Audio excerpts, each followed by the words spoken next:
Tenth में पढ़ने वाले सभी छात्रों का एक बार फिर गणित दर्पण पे हार्दिक स्वागत है।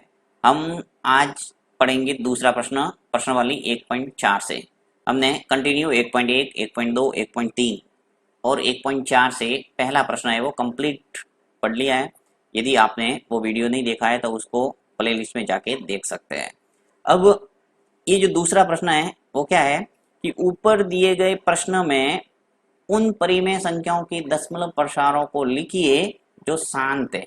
यानी कि यहाँ पे जो जो शांत दशमलव प्रसार है उसको आप दशमलव प्रसार के रूप में लिखना है। यानी पॉइंट के बाद में वो क्या संख्या आ रही है उस रूप में आपको यहाँ पे शो करना है इन संख्याओं में से जो भी शांत दशमलव प्रसार है। ठीक है, तो पहला प्रश्न अगर आपने नहीं देखा तो ये प्रश्न समझने में थोड़ा आपको कठिन लग सकता है, इसलिए आपको पहला प्रश्न पढ़ना जरूरी है। और शांत दशमलव क्या है, अशांत आवर्ती क्या है, ये भी मैंने अच्छे ढंग से पहले बेसिक वाला जो वीडियो है उसके अंदर अच्छे ढंग से आपको एक्सप्लेन किया था। यहाँ हम जल्दी जल्दी से पहले ये देख लेते हैं कि जो शांत दशमलव प्रसार है वो किस ढंग से आपको दिखता है और अशांत किस ढंग से दिखता है। जल्दी जल्दी से मैं आपको बता देता हूँ एक बार। जैसे कोई संख्या है, जैसे 0 आ गया 1 2 3 और यहाँ पे भाग है वो आप में जब किसी अंश में हर का भाग दिया तो आपके रिजल्ट आ गया जैसे 0.123। तो एक तरह से ये शांत दशमलव प्रसार हो गया। क्या हो गया? शांत, यानी भाग है वो पूरा हो गया, खत्म हो गया, यानी भाग शांत हो गया, इसलिए इसको कहेंगे शांत दशमलव प्रसार। और एक होता है जब हम किसी अंश में हर का भाग देते हैं तो संख्या की आवर्ती होती है, यानी रिपीट होती है बार बार वो संख्या, जैसे कि 0.222 ऐसे, या फिर 0.343434 इस टाइप की अगर कोई संख्या आती है तो उसको कहते हैं अशांत आवर्ती। यानी कि संख्याओं की आवर्ती हो रही है, रिपीट हो रही है बार बार और अशांत है, रुक रहा नहीं है, यानी भाग है वो खत्म नहीं हो रहा है। राइट, तो ये मोटा मोटा ज्ञान हो गया। अगर ज्यादा डीपली इसमें आपको समझना है शांत और शांत तो उस वीडियो को देखना पड़ेगा, क्योंकि इसके अंदर अपन इस बात पे ज्यादा गहराई में जाएंगे तो यहाँ पे आपका वीडियो है वो अनावश्यक लंबा हो जाएगा। तो यहाँ हम जाते हैं सीधा पहले दूसरे प्रश्न का पहला प्रश्न करते हैं। पहला दे रखा है कि 13/3125। अब ये जो परिमेय संख्या दे रखी है उसका आपको पता लगाना है कि दशमलव प्रसार है वो कैसा है। अगर शांत है तो उसको लिख के बताना है। तो इसको लिखने का तरीका यही है कि आपको किसी संख्या में पॉइंट लगाना आना चाहिए। पॉइंट कैसे लगाना आना चाहिए थोड़ा बेसिक में समझा देता हूँ। जैसे कि मान लो कोई संख्या है, मान लो आपके जैसे संख्या है 4 5 और नीचे आपके 10 है। तो इसको अगर दशमलव संख्या के रूप में आपको प्रेजेंट करना है तो कैसे करेंगे, ये आपको अच्छे ढंग से पता होगा कि नीचे हर में जितने शून्य होते हैं ऊपर राइट हैंड साइड से उतने डिजिट के बाद में पॉइंट लगता है। जैसे यहाँ पे कितने शून्य हैं 1, तो यहाँ पे 5 के बाद में पॉइंट लग जाएगा, यानी 4 पॉइंट आ जाएगा 5। तो ये मैंने दशमलव संख्या के रूप में इसको इस भिन्न को लिख दिया, यानी 4.5 आ जाएगा। क्या तरीका है, आपको राइट हैंड साइड से जितने शून्य है उतने डिजिट बाद में पॉइंट लगाना है। तो यहाँ पे शून्य है वो कितना है 1 था, तो मैंने 1 डिजिट के बाद में, यानी 1 डिजिट यानी 5 है, तो 5 के बाद में आपके पॉइंट लगा दिया। आ गया समझ में? यानी कि आपको जितने शून्य है उतनी बाद में पॉइंट लगाना है। एक और देखते हैं जिससे समझ में आ जाएगा। देखिए 2 3 4 7 जैसे ये। अब यहाँ पे आपको जैसे पॉइंट लगाना, नीचे आपके मान लो 100 है, तो नीचे शून्य है वो कितने हैं 1 और 2। कितने शून्य है आपके 2। तो आपको ऊपर वाली जो संख्या है उसके अंदर राइट हैंड साइड से यानी इस तरफ से गिनना है और आपको 2 डिजिट के बाद में पॉइंट लगाना है, यानी 1 और 2। तो 7 के बाद में पॉइंट आ जाएगा, जैसे 2 3 4 यहाँ आ जाएगा पॉइंट और 7 और 4, यानी 2 डिजिट आगे रह गए पॉइंट के आगे, क्योंकि यहाँ नीचे कितने शून्य है 2। तो पॉइंट लगाना आपको आना चाहिए, क्योंकि यहाँ पे हम यही करेंगे कि नीचे हर में या तो 10 लाएंगे या 100 लाएंगे या फिर 1000 लाएंगे। इन तीनों में से कुछ न कुछ संख्या आपके आएगी। तो अब हम करते हैं प्रश्न जिससे आपके बिल्कुल क्लियर हो जाएगा, और अत्यंत ही सरल सवाल है ये। और ये सवाल वही है जो पहले प्रश्न के अंदर थे। पहले प्रश्न के अंदर आपके शांत और अशांत बताना था और यहाँ पे आपको दशमलव प्रसार के रूप में लिख के बताना है। ठीक है, तो यहाँ ऊपर दिए गए प्रश्न का मतलब यही है कि पहले प्रश्न में जो ये 1 2 3 4 10 तक थे वो के वो प्रश्न है और मैंने यहाँ पे ले लिए। ठीक है, तो आपको ध्यान रखना है। अब मैं यहाँ पे पहला प्रश्न आपको करके बता देता हूँ जिससे आपको समझ में आ जाएगा अच्छे ढंग से।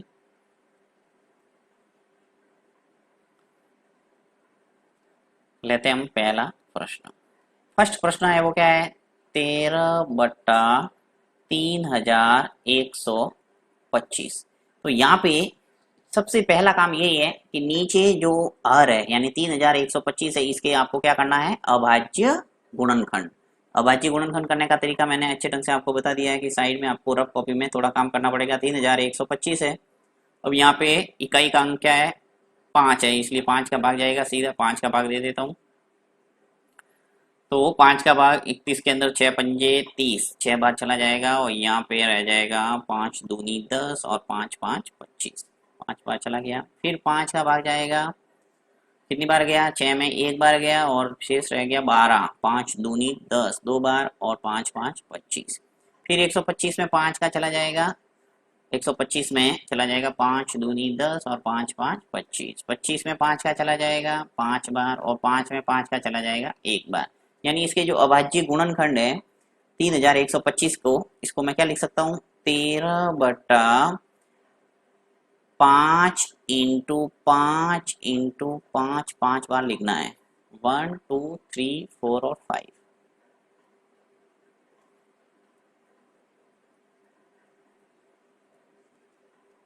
ओके, यानी आपने क्या किया है, हर के अभाज्य गुणनखंड किए। तो हर को मैं किस ढंग से यहाँ पे लिख सकता हूँ और आगे घात के रूप में, ये जो 13 है इसमें कोई चेंज नहीं करना, आपको ऐसा का ऐसा रखना है। नीचे 1 2 3 4 और 5 है, तो इसको मैं लिख सकता हूँ 5 ठीक है। एक तरीका तो क्या होता है दशमलव संख्या के रूप में लिखने का कि आप 13 के अंदर 3125 का भाग दे दो तो पॉइंट के वाली संख्या आपको मिल जाएगी, परंतु यहाँ पे आपको ये नहीं करना है। आपको क्या करना है, स्मार्ट वर्क करना है। स्मार्ट वर्क का मतलब क्या है, नीचे आपको 10 की घात के रूप में बनाना है, यानी 10 की घात, यदि नीचे 10 होगा तो जल्दी से हम एक संख्या बने पॉइंट लगा देंगे, 100 होगा तो 2 संख्या बने पॉइंट लगा देंगे, 1000 होगा तो 3 संख्या बने पॉइंट लगा देंगे। तो यहाँ पे क्या करना है आपको कि जो हर में आपको जो दिख रहा है यानी 5 की घात 5 दिख रहा है, इसको किससे गुणा करें कि नीचे आपके 10 की घात के रूप में चेंज होके आ जाए। तो यहाँ पे सीधी सी बात है कि 5 का गुणा किससे करते हैं कि 10 आता है, 2 से, यानी 5 × 2 करते हैं तो क्या आता है, 10। तो आपको ध्यान रखना है कि नीचे यदि हर में 5 दिख रहा है तो 2 की घात से गुणा करो और यदि 2 दिख रहा है तो 5 की घात से गुणा करो। अब घात कितनी चढ़ाना है, जितनी आपके हर में दिख रही है घात उतनी ही घात से गुणा करना ऊपर नीचे। तो देखिए यहाँ पे 5 की घात 5 है तो आपको ऊपर नीचे यानी अंश में भी गुणा करना पड़ेगा और हर से भी गुणा करना पड़ेगा, क्योंकि कोई भिन्न है, जैसे कि यहाँ पे 2 बटा जैसे मान लो 7 है, तो इसको मैं ऊपर नीचे समान संख्या से गुणा करूंगा तो इसमें भिन्न में कोई परिवर्तन नहीं होगा, यानी तुल्य भिन्न हम बना सकते हैं। तो यहाँ पे जैसे 3 से ऊपर नीचे गुणा करो, अंश से भी 3 का गुणा कर दिया, अंश हर से भी 3 का गुणा कर दिया, तो क्या आ जाएगा मेरे पास, 2 × 3 कितने हो गए 6 और 7 का गुणा 3 से करेंगे तो क्या आएगा 7 × 21। यानी जो 2/7 था वो का वो 6/21 है, इसमें कोई चेंज नहीं है, सिर्फ दिख रहा अलग है। जब इसको सरल करेंगे तो वापस आ जाएगा 2/7, यानी ये इसकी तुल्य भिन्न है। तो यही तरीका है कि जब किसी भिन्न को अंश से और हर से गुणा करते हैं तो कोई फर्क नहीं पड़ता, इस बात का आपको ध्यान रखना है। तो यहाँ पे अब मैं क्या करता हूँ कि जो हर में मुझे 5 की घात 5 दिख रहा है उसको मैं 10 की घात बनाने के लिए लिखूंगा यहाँ पे कि हर में हर को 10 की घात, हर को 10 की घात के रूप में बदलने हेतु 2 की घात 5 से गुणा व भाग करने पर, यानी यहाँ पे जो 13/5 की घात 5 है उससे 2 की घात 5 से ऊपर और नीचे गुणा कर देंगे तो सीधा यहाँ पे क्या आ जाएगा, देखिए 13 मेरे पास 5 की घात 5 है, उसको क्या करूंगा, थोड़ा सही लिखता हूँ, ये यहाँ ऊपर ही कर लेते हैं।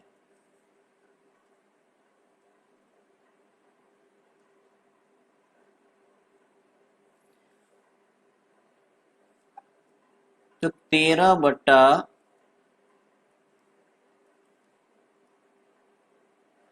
बट्टा जो 5 की घात 5 है, ठीक है। इसको मैं क्या कर रहा हूँ, ऊपर 2 की घात 5 से गुणा कर रहा हूँ, यानी अंश से भी गुणा कर रहा हूँ और हर से भी गुणा कर रहा हूँ, यानी या फिर ऐसे कह सकते हैं कि गुणा और भाग करने पर, देखिए ये गुणा हो गया, अब मैं भाग कर देता हूँ, तो 2 की घात 5, ठीक है।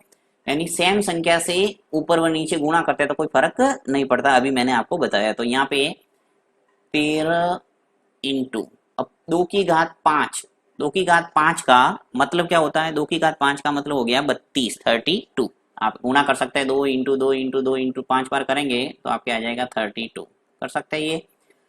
अब यहाँ पे आपको समझने वाली बात है कि हमने 10 की घात के रूप में इसको बदलने के लिए ये काम किया है, तो इसको 10 की घात कितनी हो जाएगी, यहाँ पे देखो 5 का गुणा 2 से हो जाएगा, ये घातांक नियम है, आपको समझना पड़ेगा। घातांक नियम होता क्या है, देखिए A की घात m इंटू B की घात m, यानी जब घात है वो समान है तो आधार का क्या करना है, गुणा और घात ऊपर चढ़ाना है। तो देखिए a का गुणा b से हो जाएगा, यानी AB की घात हो जाएगा m। तो यहाँ पे 5 का गुणा 2 से करो और फिर 5 है वो ऊपर घात के रूप में चढ़ा दो। तो यहाँ पे मैं लिख देता हूँ 5 का गुणा 2 से करके ये 10 हो गया और घात ऊपर चढ़ जाएगी 5, तो आ जाएगा 5।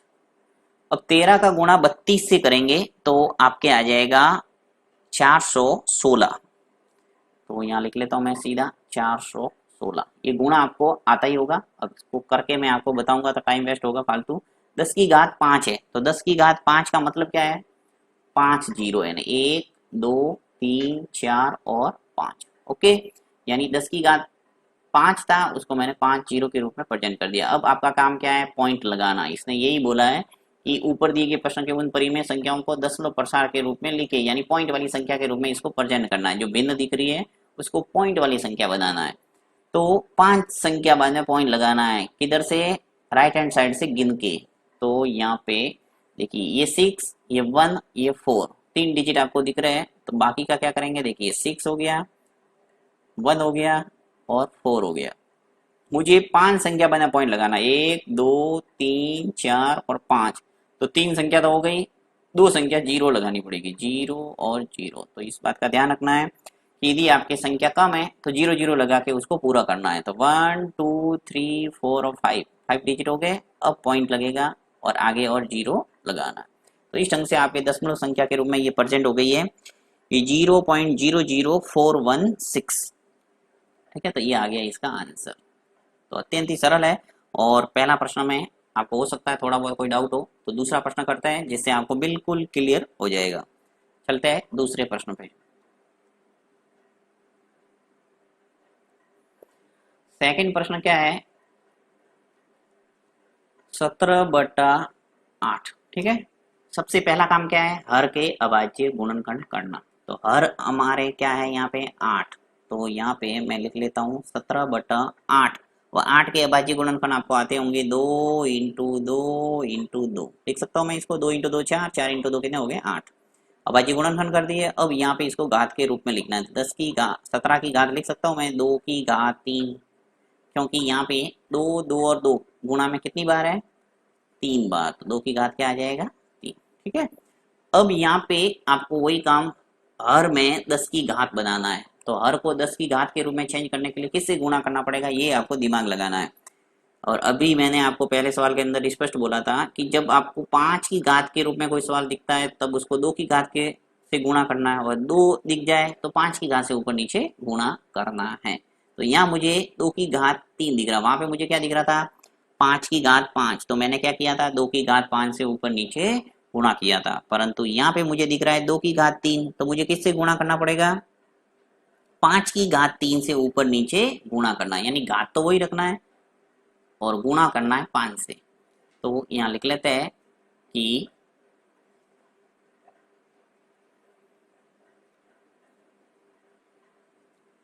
हर को 10 की घात, हर को 10 की घात के रूप में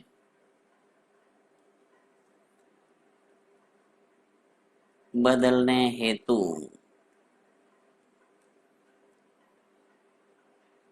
5 की घात 3 से गुणा व भाग करने पर 2 की घात 3 है, मैं 5 की घात 3 से ऊपर नीचे क्या करूंगा, गुणा। तो देखिए 17 बट्टा लिख दिया 2 की घात 3। सवाल का सवाल है, तो गुणा करना मुझे और भाग भी देना है 5 की घात 3 से। तो 5 की घात 3 लिख लो ऊपर अंश में, और हर में भी लिख लो 5 की घात 3। ठीक है, अब आगे सरल करेंगे तो क्या स्थिति बनेगी, देखिए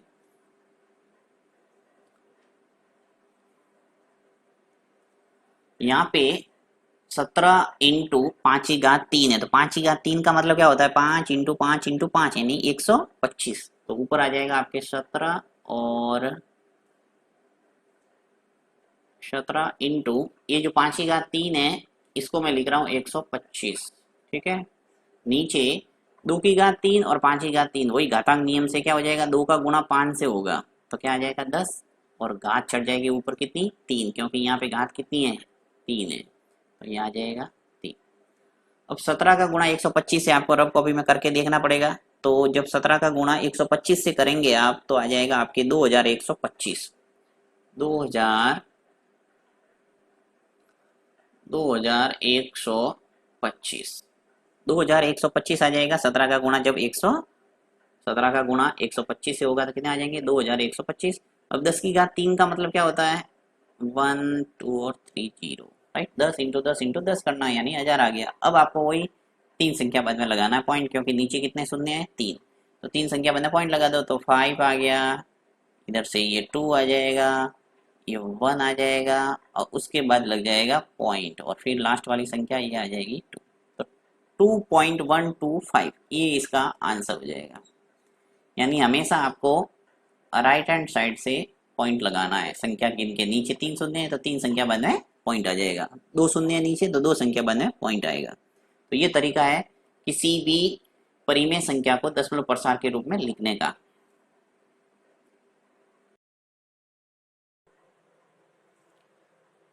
अब देखिए जो तीसरा प्रश्न है वो क्या है, 64/455। तो यहाँ पे जो तीसरे प्रश्न के जब हर के आप अभाज्य गुणनखंड करेंगे तो वहां पे आपको कोई दूसरी संख्या नजर आएगी, यानी 2 और 5 के अतिरिक्त कोई दिखेगा तो वो आपके शांत दशमलव प्रसार है ही नहीं और उसको लिखना ही नहीं है। तो आपको यहाँ पे उन्हीं परिमेय संख्याओं का दशमलव प्रसार लिखना है जो शांत है, स्पष्ट रूप से इसने प्रश्न में बोला है।